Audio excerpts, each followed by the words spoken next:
Hello. Welcome to another episode of Read With Me. I'm yours truly, Isabel Badell. I'm one of the owners, founders, and advocates of this amazing group. It's Billionairette. So we're on a mission to impact the lives of 4 billion souls all over the world through personal and financial freedom. And one of the ways that we are doing this is through books. We've committed to 22 books this year for 2022.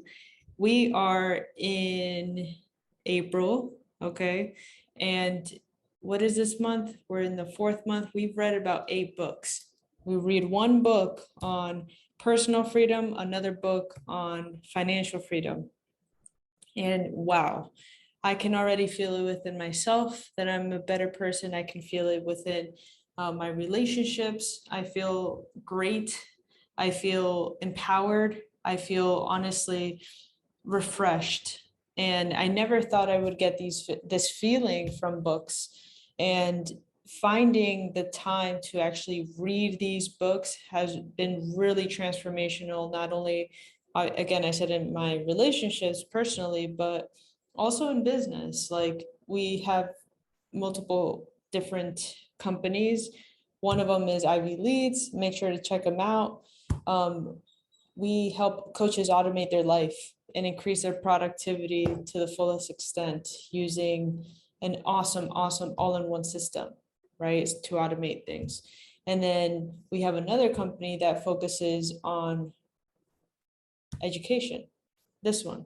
So it's the best of both worlds, and really being able to take the secrets from the books that we've read and the books that we're going to be reading till the rest of the year. It has allowed us to really advance in amazing ways. The community has also been really engaging. And most importantly, we're in it together. The exercises that we do on a weekly basis, the way that we show up, the crypto education that we actually offer is really important as well. So I'm really excited to actually get into this particular chapter because this is something in the coaching space that we talk about a lot, okay? And it has to do with your packages. The title is called The Dream Becomes Tangible, Manufacturing and Packaging. And this is something that's very important because she's going to be talking about physical products. I understand that, but it will apply a lot of the stuff that she mentions here. It will apply into digital packaging too, especially for coaches that have multiple different tiers, whether it's one-on-one, whether it's group program, whether it's a mastermind, whether it's a retreat, or even within each one-on-one 60 minutes, one-on-one package of 3, one-on-one package of 6, one-on-one packages of 12, and so forth. Even group coaching, different tiers to that, different levels, different opportunities within the packaging. Like it's very important to understand that side because it's one thing getting your pitch right, which is what we talked about in chapter 7. But when it comes to the packaging, it's very important to understand what it is that you're offering. Because once you get somebody's attention, you need to know what you're offering. They want to know what's next. They want to know, okay, cool, let's make something happen. Okay, so I'm excited for you guys to listen to this. Let's get into it, shall we? Oh yeah, by the way, so chapter 8 is split into 2 sections because it's going to be a juicy one. It's definitely going to be a juicy one. So make sure to take your notes, get the book. Lori has been killing it with this particular book, and it's Abundant April, y'all. So you already know that this is going to be a good one. All right, let's get into it, shall we? Okay, cool. So quality means doing it right when no one is looking. I love that. Okay, and that is by Henry Ford. Starts it off right. There's nothing more exciting to a new entrepreneur than getting that first purchase order. Finally, there's hard proof that someone other than your mother agrees with you that there is a hole in the market to be filled, and that people will be willing, even eager, to spend money on your brainchild. There's proof that all the planning and the research and phone calls and hope and work haven't been in pursuit of some pipe dream. When your PO comes in, purchase order, you'll want to have a manufacturer already lined up so that when you say the word a factory foreman, merely has to hit the start button to get your production lines rolling. As with every step in the invention to market process, however, getting to this point takes significant effort and research. Oh, I freaking love this one. I love this one so much. She said something very, very important. She said,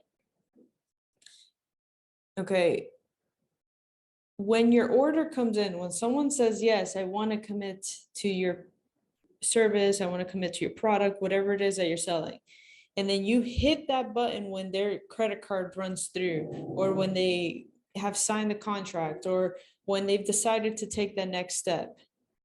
Okay. And then she mentions, you'll have a manufacturer already lined up. So all they have to do is actually hit the start button to get the production lines rolling. You want to get to the point in your business that as soon as someone gets started, there's already a production line set up to deliver what it is that you've promised. Okay. She's going to get into manufacturing. Okay. Choosing a manufacturer. I look at this right here as systems. Okay. So try to, if you're a coach, okay, try to think of whenever she's saying manufacturing, think of it as either your VA, think of it as your system, your CRM. Think of it as like, what automation do you currently have in your business to deliver what you said, that those production lines? Okay, so choosing a manufacturer, this is where you can make your product and it can be complicated, and for some, even a morally fraught decision. If it is important to you to be able to personally supervise operations as your product comes off the line, it was for me, your first instinct will be to try to manufacture your product locally. So today, unfortunately, many manufacturers have to shut down in the United States or have moved their operations overseas, and many product categories are almost exclusively produced in China or in India. That's awesome. The same applies to coaching, right? So let's just be real.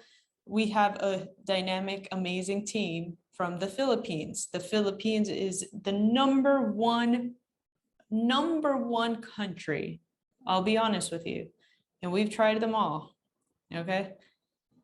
It's the number one country that has the culture, number one, the customer support, the enthusiasm, the mindset to actually helping your customers, to being that forerunner in the production line, to actually being part of your team and not sacrificing your overhead. Okay. And because they live in a different part of the world, their currency is different, and you're able to leverage, if you're in the United States or in Europe, even Australia, you can get a really, really great rate of return. Okay, that's the same thing that she's talking about.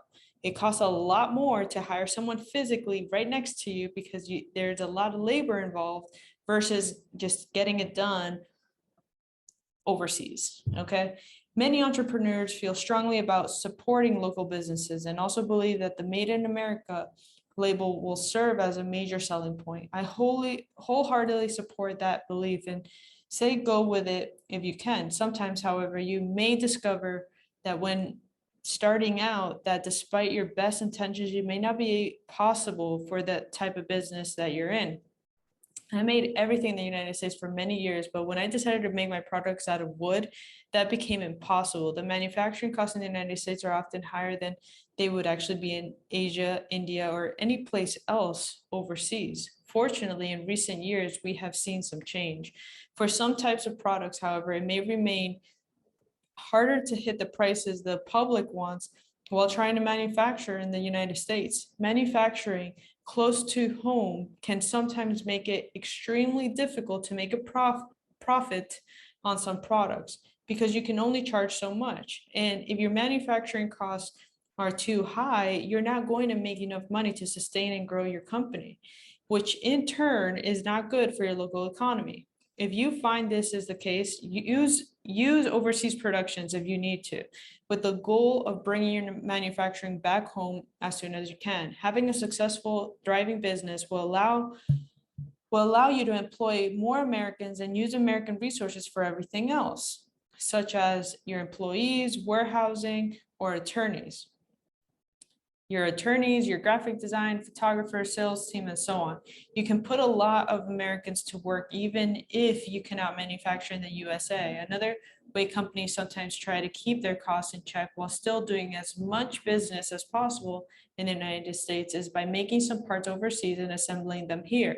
I'm happy to say that many of my Shark Tank entrepreneurs have found such great success since we've made our deal that they now employ many Americans. Selecting a manufacturer will be extremely personal decision you have to make. However, your main concern should ultimately be the same wherever your manufacturer is located, upholding your standards of quality and safety while keeping your product's price point at a level that makes it attractive to customers.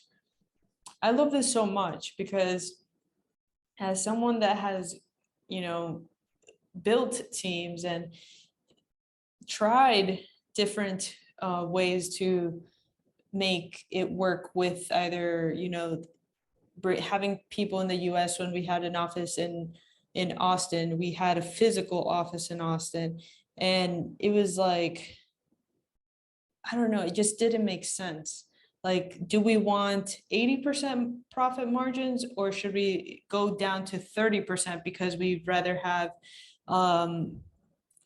6 awesome Americans versus 3 amazing Filipinos? Like, it was just like, it just didn't make sense, So for us, it was like, we always went with, how can we train someone? How can you educate someone? How can you set them up for success? How do you set up a system where they can just plug into and then excel from there, wherever they are in their journey? Like, we've had amazing people where they're literally in college and then they're looking for a part-time job and then they're looking to grow with a company.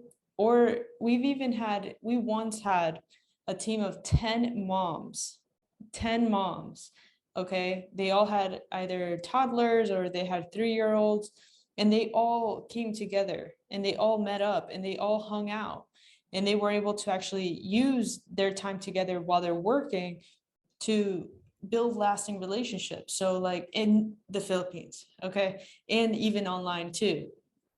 But it's like, you have so much more reach when you learn the opportunity cost, when you learn that there's opportunities out there. And that's what she's talking about. She's about to get into what to consider. Okay, what to consider. First, what type of factory makes your type of product? Is your product made out of plastic, metal, glass, wood, or textiles, to name a few materials? Every factory specializes in a product category, but over time, they often develop a reputation for excelling in a particular niche. For example, both a travel bag and a purse are in a category called cut and sew. But if you have designed a new piece of luggage, ideally you would want to work with a manufacturer that produces luggage, not handbags. And whenever I see this, okay, when I just literally listen to this, I'm like, okay, what category are you in? Okay, I think of, okay, what platform are you in? Okay, so I know that I'm like going in a little deferment here, but it's so important for anybody that's watching this, that's an online entrepreneur.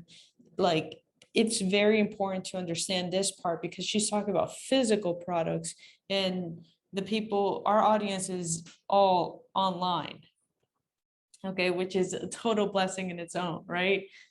Woo, big ups to online entrepreneurs. Woo, shout out to all the coaches out there.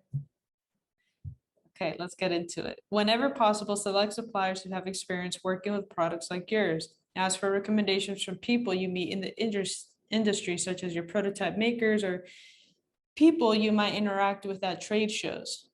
There are a host of rules specific to every industry, and you want to make sure that you're working with a factory that understands them all and knows how to make a product compliant with laws, rules, compliant with laws, rules, and regulations. Next, once you locate the factories nearest to you that can handle your product, look up their credentials and online reviews. Look for the Better Business Bureau ratings. Call the factory and ask for references. Inquire about their other clients if they haven't signed confidentiality agreements. Look up the products they make and read the customer reviews. I once chose a manufacturer because I found they made bags for Donna Karan, reasoning that it must be a reliable and quality manufacturer if it was working with such a high quality brand. On the flip side, should you notice that several of the products manufactured at the factory are frequently panned online for being low quality, defective, and otherwise subpar, take heed. If you can find a manufacturer you'd like to work with close to home, pay a visit in person, ask to see a production line, and examine the quality of what is being made. Are you impressed? Does the product look nice? Does it work? Introduce yourself to the factory owners and ask to meet the head foreman. Do your instincts tell you that these would be ethical, responsible people to work with? Do they seem to care about the products they're making? The people work, do they seem to care about the products they're making, the people working for them? Do you get a sense that they would be willing to solve problems creatively and would be responsive when faced with a dilemma? Make sure you let them know if you decide to do business together. They can expect to see often because you intend to be as involved as possible in the production process. These on-site visits are one of the best ways for a new entrepreneur to grow and learn about manufacturing. And it helps you creatively when you're coming up with your next great idea. As you watch and learn and spend time around manufacturing process, you become more aware of what type of processes are available. As I learned about injection molding, I learned about extruding and thermoforming. I learned that you could add wood chips to plastic to mimic the look of wood. I learned about colors and colorants. You just learn so much more on site than you would if your manufacturer were located overseas. And one of the tools, and I'm going to share this with everyone here, one of the tools that we've used is Upwork. So if she's talking about manufacturing, going into like actual factories or going into the production line and having them create that production line, well, okay, a tool online as a production line could be Upwork. Upwork is really, really powerful. You can find your ideal person that you want to hire. If you want to start hiring a VA to do reach outs for you on Instagram, Facebook, and LinkedIn, like that's your place. You want to start there because you can find people in the Philippines, you can find people in the US, you can find people in Croatia, you can find people in anywhere in the world. Okay, and you get to choose your price, and then they can agree to do that price if they want to. And you can also vet them based on experience because they also share all the different reviews and stuff like that. So when I'm reading this, I'm looking at that as that's a production line, okay? So make sure to check out Upwork. Manufacturing overseas. Sometimes, however, there won't be any manufacturers you can work with in your area, or you will calculate that for the sake of cost and efficiency. You will have to produce overseas. However, bear in mind that when you manufacture overseas, you trade lower costs for higher risk because you won't be able to keep as close an eye on the production process. So huge part right here. Higher risk, you may lower your cost, yes, but here's the higher risk, okay? You're risking giving someone, let's say, access to your Instagram account, okay? And do you ever get to see that person in the physical world? No, like you don't see them in the physical world, even on Zoom. Like they can be on Zoom, but you don't know how they are in the real world, you know? So you have to have a process in place, a hiring process. You have to understand what it is that you're doing because you need to vet people. Okay. It's very easy now, especially online, to say that you're a VA, to say that you can do something, to say that you can help someone this or that, but it's the authenticity, it's the integrity behind what you're saying that people will gravitate towards. So whenever you're doing this, keep in mind there is some risk involved. You'll look for an overseas manufacturer much the same way as you would actually look for the local one. Get recommendations, people in the know, especially from retailers. Check the internal company's credentials. To my knowledge, there are no international equivalent to the Better Business Bureau, but testing labs like Bureau Veritas and Intertech and SGS can do a factory audit to tell you the factory is okay or not. You can even hire a representative to select manufacturers for you and negotiate pricing for your offer. Often these manufacturers receive a 5 to 10% commission, or they will tag a 10 to 15% into the cost of the goods from the factory if they act as your direct source. And let me just say that this is literally, she's talking about a recruiter.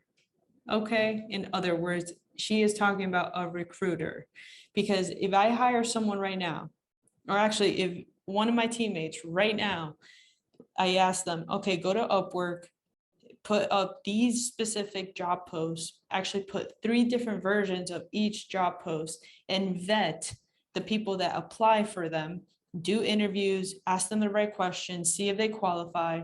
Now that's the reason why I would pay them 5 to 10% commission. Okay.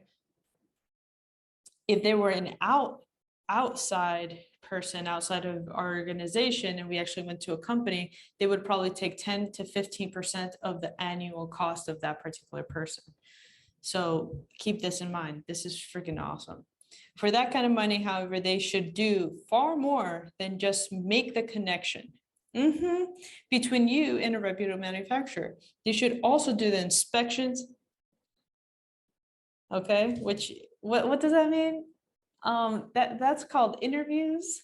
Okay, going in before production begins to confirm that the manufacturer is not using child labor. What does that mean? Well, it means actually doing the work, having them do different exercises, different tasks, and see if they qualify. That working conditions are good if they qualify, and that you will be getting a high quality product. Before the product ships, you should also visit and check that your product is being made and packaged correctly, according to the specifications you've given or that your retailer has given to you. It's so crazy to me. I freaking love this so much because, like, yes, she's talking about physical products, but the same thing applies in the online world. And I'm so pumped for this because literally, if you are getting this, if you're able to translate what she's saying from the physical and now I'm translating it into the digital for you, like you're on a whole different plane. Okay, you're just like on a whole different level. Okay, in addition to your representatives, you can also hire the same labs to send out an independent third-party inspector. They are invaluable, especially if you're placing a sizable order. I use them all the time to check on big orders, even at factories where I've been doing businesses for years. They visit the manufacturers and make sure that the order coming off the line meets the standards you expect and are compliant with safety and environmental regulations. These regulations vary from country to country, so you have to be very extremely careful when selling internationally. And I would consider that to be a project manager or a quality control person that actually makes sure that everything is being handled correctly in your organization. There's many people out there that you can actually hire that have the skill sets, or you can actually groom someone from your team to, to that level. The representatives can provide you with lists of regulations and the safety laws you need to follow, and they will know that you need to do so that your product is compliant. Wood products have to properly be sourced. Many fabrics need to be treated with flame retardants. Certain adhesives and aerosol coatings once allowed are now banned. Even though the regulation governing the use of these materials can be indecipherable, you need to understand them thoroughly and make sure that you stay up to date as they change over time. It would be horrible to think that you're ready to sell and suddenly be told that you cannot make changes if you want to be compliant with regulatory codes because you're using a dye that has just been declared illegal. Wow, that would be terrible. Or your product poses a risk to children, or your instruction sheet has to be rewritten. Similarly, a washing and care instruction label is required on countless items, from t-shirts and travel bags. If you don't have one, you'd have to go back to get them soon sewn in. Fortunately, upon placing an order, many retailers will give you terms and conditions guidebook that generally includes a list of manufacturing guidelines that must be met if you want to sell in your stores. You need to make sure that you meet all the requirements, not just that you can build a good relationship with the store, but also because non-compliance usually results in your being required to pay regulatory fines. In the worst case scenario, you could be forced to take your product off the market until the issue is resolved. How can you make sure that your product passes inspection? Well, most of the time, your retailers will give you quality assurance guidelines, and sometimes they'll identify an issue and help you find specific help to address it. Ultimately, though, the responsibility to comply with the rules and regulations falls on your shoulders. And here we go. Quality control is your job. This is a huge part about being a business owner. Like, you are in control. Okay, and you're in control of quality, you're in control of delivery, you're in control of making sure that your team is doing the right thing, you're in control of everything until you get to a point where you can hire a manager and groom them to be you, an extension of you, and have them be your eyes and ears on the ground, metaphorically speaking, okay, and have them do the same thing that you're doing. So that's where everything, turns into a dynamic way of you becoming a business owner, not an employee. Manufacturers generally ask their clients to pay 20 or 30% down on signing a contract, with the rest due upon shipping. You want to know about any manufacturing imperfections before the order leaves the port or for the stores, because once your product ships, it will be too late to fix that problem, and you'll still be required to pay the remaining balance. Hire an inspection team to pull a percentage of your units at random from the production line. You tell the inspectors what to check: color, stitching, finishing joints, any relevant production details, and how much of a tolerance you have for the defects. And here's the tolerance for the defects. Most people set the tolerance levels at plus or minus 1%.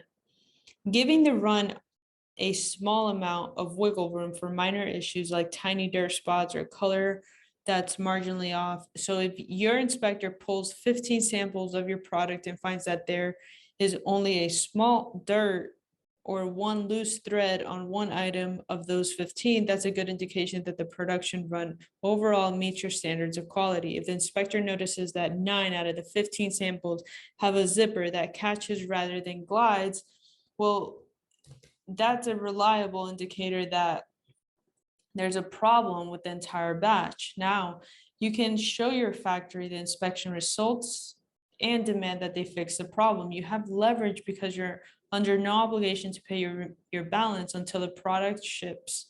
So it's in the factory best interest to comply. Don't ever turn your back on your product, no matter how good your relationships are with the manufacturer. You have to keep your eyes open in person or through an inspection team, because no matter how good your relationship is with your manufacturer, glitches will happen. And when they do you want to make sure that you aren't forced to eat the cost of someone else's mistake. Yeah, that's very, very important. I look at that as like, okay, if you're going to hire a VA, okay, if you're going to invest time into training that VA, well, you need to make sure that they're tracking things, okay? Make sure that they're using the material that you're giving them, okay? Time and time again, we see people that hire a VA for like $4 an hour, okay? They have them do 50 reach outs, and then they complain that maybe the strategy isn't working. Well, when you start looking at the stitching, the zipper, or the messages, or the quality of comments, the quality of engagement, that's what we're looking at, right? Then you start realizing, well, okay, you haven't been able to really guide this person into the right direction. So let's help you align your mission here with this person, and let's get them trained up. So that's another thing that we do at Ivy Leads. But I love this so much because you have to go through things in order to really appreciate this. And here she goes into the aches and pains of expansion, baby. Oh, yeah. If you are a business owner, there are aches and pains, but let's get into it. I began manufacturing overseas somewhat reluctantly. And in the beginning, it was an extremely bumpy ride. For the first 5 years of my career, I had exclusively created my consumer products out of plastic and made all of them in Chicago. I did pay more than I would have had I gone overseas, but I liked my products were being made in the US, and that I was able to actually be at the factory all the time, watching, learning, and making sure my products were good quality. I owned close to 35 molds and was making over 25 successfully selling products. I was on a prolific creative role. Then I realized it was time to start making things out of wood. That was just the natural next progression for me. I designed a new wooden jewelry box that I called Gold and Silver Safekeeper. Unfortunately, I discovered that it would be extremely cost prohibitive to make it in the United States. I sent my sample to several US manufacturers to get quotes, but the same jewelry box I could make in China for $45 would have cost me $200 or $250 to make it in the United States because of the intensive labor, the parts, and the intricacies involved. I needed to make the product overseas or it would fail. Then something exciting happened. QVC saw my prototype and then selected it to be on today's special value for November. A TSV is a product especially featured for a select 24 hours at a special low price that day only. November was the best-selling time of the year. It was a spot that everyone who sold at QVC coveted, and I was ecstatic. I had no connections to overseas manufacturers, so QVC paired me up with a supplier that they had worked before. I had learned so much about dealing with American manufacturing, but now I needed to understand the whole new international regulatory and tariff system. My jewelry boxes have an anti-tarnish lining that is made in the United States, which meant that the lining would have to be exported to China in order to be assembled into the boxes, then imported back to the United States in the finished product. That posed an unexpected problem. Factories have to have special licenses and quotas in order to export something into China, only to export it back out again. It's not something that's done often. Though he had been doing business for years, this new supplier didn't know he needed the license nor how to get one. Now I was stuck. We needed to start manufacturing to make this delivery on time for November TSV, and time was running out. The TSV was a really big deal to us, and QVC was my biggest customer. So everyone was in a bit of a panic. QVC had a vendor whom I'll call Lewis. Hearing about our situation, Lewis told my director at QVC that he would do us a favor and help me get the product made at no profit to him. Those were his words, no profit. I asked Lewis to sign a confidentiality non-compete agreement, which he promised he would do, but he urged me to immediately send him my sample overnight because his supplier from China was in his US office for one day and was leaving in the morning. and they needed to see the product. I was not comfortable with this. Normally, I would never send samples of a brand new product to get a manufacturing quote before getting a signed confidentially non-compete. Damn right. Damn right. I told him I'd prefer that he signed it right now. He said there was no time. It was 8 p.m. and I had 1 hour to get the box to FedEx before it closed. He promised he would sign it in the morning. This TSV opportunity was a big deal to me. So against my better judgment, I sent the sample without his signature. What? The supplier was a bad guy. This supplier was a bad guy. He never sent back my confidentially agreement or non-compete. He strung me along for weeks without showing me a sample. 2 months later, he also had never signed our sourcing agreement, a document I sent to all my suppliers and that people typically sign within a few days. He sent it to me without redlining any of the changes he had made, which is highly unethical, and forced my attorney and me to spend hours rereading the entire document every time it came back to us. We spent 2 months going back and forth over the document. I was trying to stick with him because the TSV was such a big deal to me, to my vice president and director at QVC. Now, here it is, the final straw. The final straw came when he sent me back a final agreement stating that he would be the sole manufacturer, not only for this jewelry box, but also for any jewelry box I made in the future. Now that I would only make a nickel per box. What? This from the man who said he would help.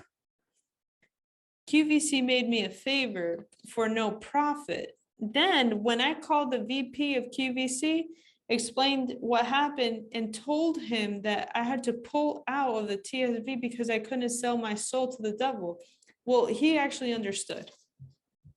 I lost that wonderful pre-holiday spot, and by the end of the entire fiasco, I was out 50 grand in legal fees. But proving my theory, that was the worst thing that can actually happen to us. Often blessings are in disguise. Listen, 3 great things happened as a result of this awful experience. Oh my gosh. Right after I met a supplier who did sign my confidentiality agreement, we went on to make hundreds of products together. That supplier, John, became a dear friend. The following year, QVC selected jewelry box for this November TSV, placing an even higher order than the year before.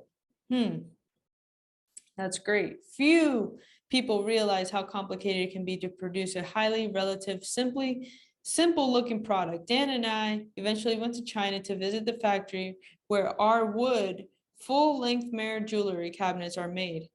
And what we saw was impressive, even for us who were familiar with manufacturing process. Every piece of the product, the frame, the earring bars, the bracelet, the necklace bars, the mirrors, all of it, they're all separate pieces that are made first and then assembled.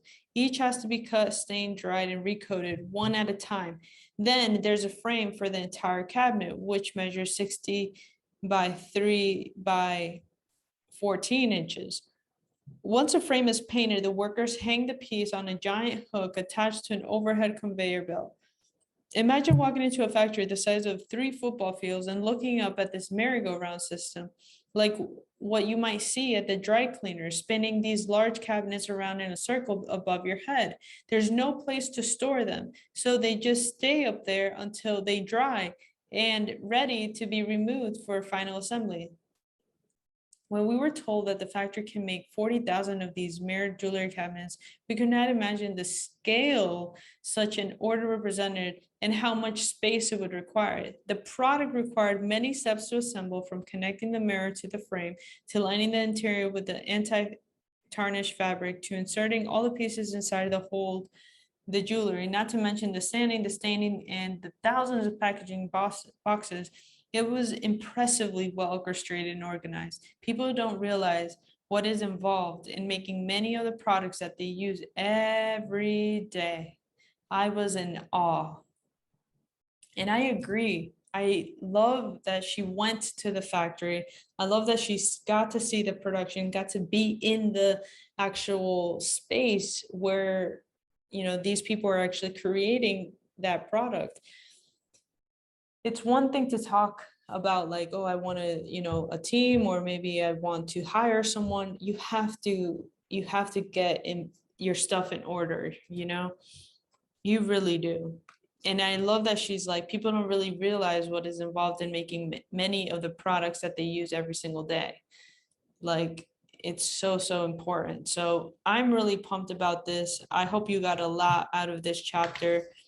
This is part 1 of chapter 8. In the next video, we're going to go into chapter 8, part 2. Okay, she's going to get into a deeper version of packaging, types of packaging, package design, and package specifications. It's going to finalize this chapter. But what I'm really, really excited about is for any coach that is literally listening to this, treat what you just learned from this particular chapter and just go back to your process right now. Like, if you are just working alone, okay, if it's just you and your business, write down the steps that you do in your business to the point where you're like, I get up at 6. Well, what happens at 6:30? Okay, you go in here. Do you post? Do you need a landing page? How do you create a landing page? How do you automate your emails? How do you set it up to where you can actually do a workshop? How do you set up your workshops? Like, it just, there's so much, okay? And it's no point in doing it alone. Like, it just doesn't make sense. And I love that she mentions overseas, because it's time. You know, I remember 5 years ago when we first started I believe it was like, we had people like putting some of our agents down because they weren't from the US. And we're like, how rude. Like, they are the best. Some of the US people can't even do this job. Like, we're so proud of them. And now things have flipped completely. You know, people they desire somebody that has those skill sets and that EQ to actually pull through with a lot of these tenacious different little activities that are required for business and to running your day-to-day tasks. So make sure to learn the ropes. I'm just saying, like, this is very, very, very important. Okay. So I'll see you in the next video, because I know it's going to be really, really good. Talk to you soon.